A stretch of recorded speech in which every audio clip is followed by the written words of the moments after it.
వాళ్ళకి ఎలా అయిపోయిందంటే పదవి కోసం ఎంతకైనా దిగజారి మాట్లాడుతుంది తను. అంత ఆకలితో ఉన్నారు పదవి కావాలి అని. అసలు ఆమెకి మెంబర్షిప్ ఉందా అని అడుగుతున్నా. కాంగ్రెస్ పార్టీలో ఏదైనా పదవి తీసుకొని తను వర్క్ చేసిందా? ఆమె అసలు కాంగ్రెస్ పార్టీ నాయకురాలేనా?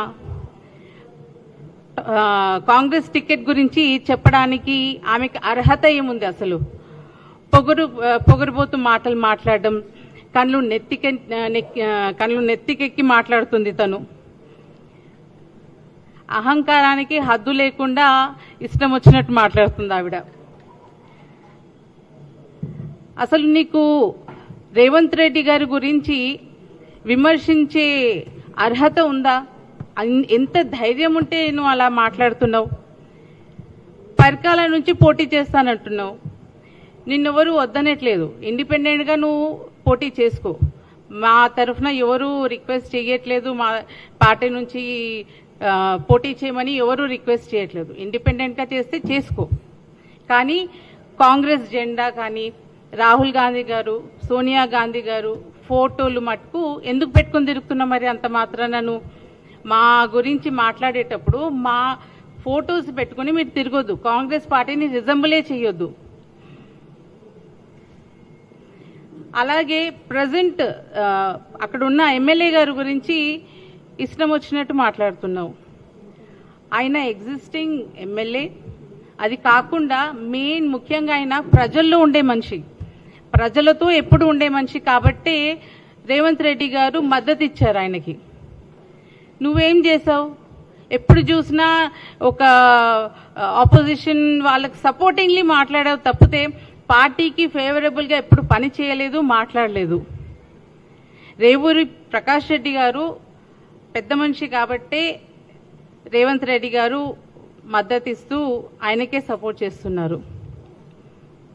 ఆయనను పట్టుకొని ఇష్టం వచ్చినట్టు నువ్వు మాట్లాడుతున్నావు.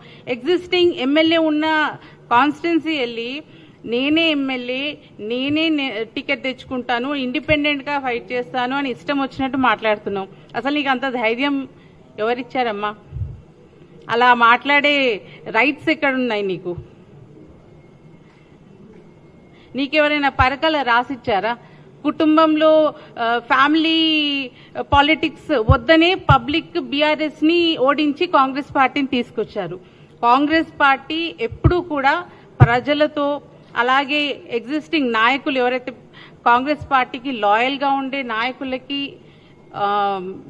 ఆపర్చునిటీస్ ఇస్తుంది. కాబట్టి పబ్లిక్ అనేది మన కాంగ్రెస్ పార్టీని ఎన్నుకుంది. నువ్వు ముందు ఏ పార్టీలో ఉండే? ఏ పార్టీ నుంచి వచ్చావు? బీఆర్ఎస్ పార్టీలో లేవా నువ్వు? అక్కడ వేరే పార్టీ. ఇప్పుడు కూడా నువ్వు మాట్లాడేది ఎలా ఉంది? ఆపోజిషన్ పార్టీని ఫేవరబుల్గా మాట్లాడినట్టుగానే ఉంది. ఏదో నువ్వు కాంగ్రెస్ పార్టీలోనే పుట్టి కాంగ్రెస్ పార్టీలోనూ చచ్చిపోతున్నట్టు మాట్లాడుతున్నావు. నువ్వు నీ బ్యాక్గ్రౌండ్ ఏంటో అందరికీ తెలుసు. నువ్వు ఇలా మాట్లాడితే మా కార్యకర్తలే నీ ఎంటబడి కొడతారు. అలా పిచ్చి పిచ్చి మాటలు మాట్లాడడం మానేసి ఇలా రెస్పెక్ట్ఫుల్గా మాట్లాడడం నేర్చుకో. మేడం గారు హైయెస్ట్ పోస్ట్ మీద ఉన్నారు క్యాబినెట్లో. ఆమెకి మీద మాకు చాలా రెస్పెక్ట్ ఉంది. కానీ మీరు మాట్లాడే తీరు అస్సలు బాలేదు. మీరు కొంచెము చూసి మాట్లాడాలి. అలాగే ఏ రాజకీయ నేపథ్యం లేకుండా ముఖ్యమంత్రి అయినా ఆయన చరిత్ర మీద, ఆయన అన్నదమ్ముళ్ళ మీద కూడా మీరు మాట్లాడడం రైట్ కాదు. కుట్ర రాజకీయాలు ఆపండి. ఆపి మీరు సేవ చేస్తే పబ్లిక్లో సేవ చేసి మీరు యాజ్ ఎ లీడర్గా మీరు రావాలి. కానీ ఇలా మీకు ఇష్టం వచ్చినట్టు మాట్లాడి మా సీఎం గారి గురించి మాట్లాడే అర్హత లేదు. నెక్స్ట్ టైం మాట్లాడితే మా కార్యకర్తలు, ఇప్పుడైనా మా కార్యకర్తలు వెంటబడి మిమ్మల్ని తన్నడానికి రెడీగా ఉన్నారు బయట. కాబట్టి మీరు ఇలాంటివి మానుకొని మీరు ఏమి చేయాలనుకుంటే పబ్లిక్కి సేవ చేయండి. ఫస్ట్ సేవ చేసి రండి. మీరు సేవ చేస్తే డెఫినెట్లీ కాంగ్రెస్ పార్టీ కూడా మీకు మద్దతు ఇస్తుంది. కానీ మీరు ఇలా రేవంత్ రెడ్డి గారి మీద అలా మాట్లాడడం, వాళ్ళ ఫ్యామిలీ గురించి మాట్లాడడము, మేము ఎప్పుడు కూడా మీ గురించి అలా మాట్లాడలే, కానీ మీరు ఇలా మాట్లాడడము చాలా తప్పు. మీకు కానీ ఎమ్మెల్సీ మాకు ఇవ్వలేదు అన్న అహంకారంతో మీరు ఇలా మాట్లాడడం రైట్ కాదు. ఇలాంటివి మానుకోండి. ఇలాంటివి చేస్తే మటుకు డెఫినెట్లీ హైకమాండ్ కానివ్వండి, కాంగ్రెస్ పార్టీ మీ మీద యాక్షన్ తీసుకుంటుంది. Thank you. ఆమె పార్టీ సభ్యురాలే కాదు. ఆమెకి ఏదైనా ఇబ్బంది ఉంటే మా దగ్గర ఉంది, మా ఇంటర్నల్ కమిటీలో వచ్చి తను కంప్లైంట్ చేయాలా.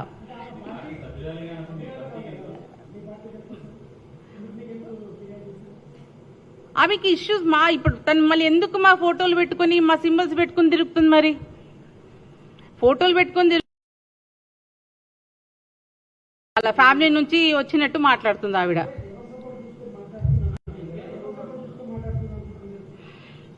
ఆమె సొంతంగా ఎవరు సపోర్ట్ అంటే మీకు తెలియంది ఏముంది? డెఫినెట్లీ ఆమె ఎక్కడి నుంచి వచ్చిందో మీ అందరికీ తెలుసు కదా. ఏ పార్టీ నుంచి వచ్చింది, ముందు ఏ పార్టీలో ఉండే? సారీ, కానీ ఆమె ఒక క్యాబినెట్ హోదాలో ఉండి మంచిగా సర్వీస్ చేస్తుంది కదా. మన క్యాబినెట్ లో ఉండే as a minister she's doing very well. But ఈవిడ అలా మాట్లాడడం తప్పు కదా.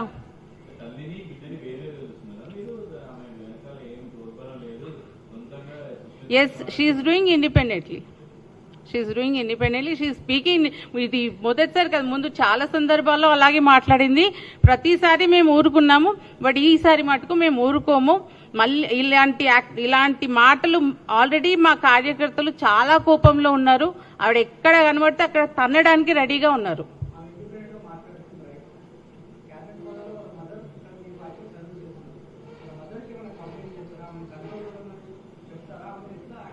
ఇది ఆల్రెడీ ముందు కూడా ఇలాంటివి చాలా జరిగినాయి కదండి. అది వాళ్ళ ఫ్యామిలీ వాళ్ళకందరికీ నోటెడ్ కదా. She's fighting on her own. తను చెప్పేదాన్ని తను సొంతంగా డిసిజన్ తీసుకొని చెప్తుంది.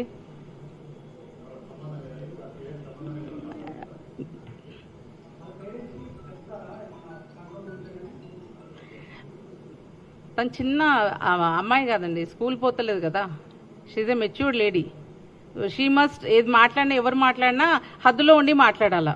ఇష్టం వచ్చినట్టు నోటికి వచ్చినట్టు మాట్లాడద్దు కదా. అవును,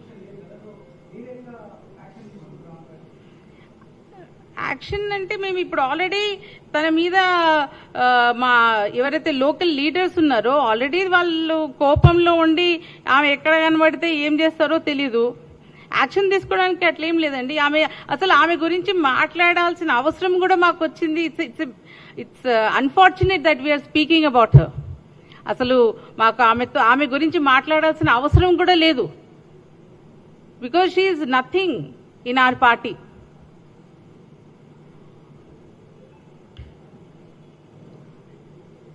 ఆమెకు ఒకటే వార్నింగ్ ఇస్తున్నాను, ఇలాంటివి మళ్ళీ చేసినా ఈ రోజు జరిగిన దానికి తను సారీ చెప్పాల్సిందే. ఎవరి ఫ్యామిలీ గురించి కానీ, సీఎం గారి గురించి కానీ, వాళ్ళ ఫ్యామిలీ గురించి కూడా మాట్లాడే అర్హత తనకి లేదు.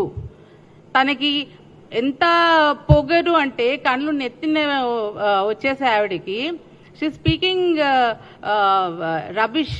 అసలు ఆమె ఏం మాట్లాడుతుందో, ఆమెకి అసలు హోస్ట్లో ఉంది మాట్లాడుతుందా, ఏ నోటికి వచ్చినట్టు మాట్లాడేస్తుంది. ముందు కూడా అలాగే జరిగింది, మళ్ళీ అలాగే రిపీట్ చేస్తుంది. ఈసారి మటుకు మేము ఊరుకోము. డెఫినెట్లీ మా కార్యకర్తలు ఆమె పైన ఏం చేయాలో వాళ్ళు చూసుకుంటారు.